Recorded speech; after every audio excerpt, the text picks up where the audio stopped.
Kristen, gyms are closed this morning in Washington. Restaurants have the rest of today to transition to takeout or set up outdoor seating or shut down altogether. Over the weekend, Governor Inslee enacting new restrictions to slow the spread of COVID-19 in Washington.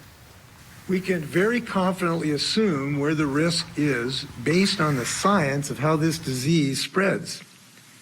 It is most likely to be transmitted indoors, where people are not wearing masks, where they come into relatively close contact, and where they spend a good amount of time, such as a restaurant or a gym. Other new restrictions that start today: movie theaters have to shut down. Stores, including grocery stores, are limited to 25% capacity. Same with personal services like hairdressers and tattoo artists. And you're not supposed to have any indoor gatherings at home unless your guests quarantine for 2 weeks beforehand or quarantine for 1 week and then get a clean coronavirus test. And by the way, if you do need a test, you can get one here in the Tri-Cities for free 7 days a week. The CBC West Pasco testing site now opens at 8:30 every morning and stays open until 4. They're asking everyone to pre-register online just to keep things moving at the site. Now, Washington is not alone in all of this. California's governor said he's pulling the emergency brake on reopening. Starting today, most non-essential businesses there will have to shut down once again.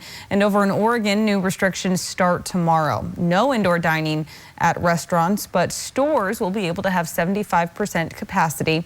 Oregon's freeze will last 2 weeks, while Washington's new restrictions are set for a month.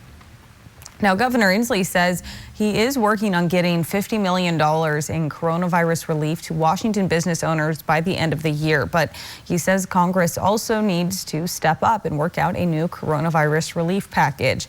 Lawmakers have been deadlocked on that for months, and most unemployment assistance is set to run out at the end of the year if Congress doesn't come up with a deal.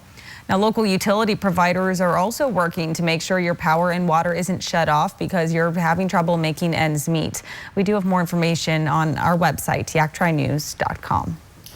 There's no cure, but we are getting closer to a vaccine for coronavirus. Moderna says its vaccine is more than 90% effective at stopping the virus. They don't know how long the protection lasts, though, simply because the virus hasn't been around that long itself.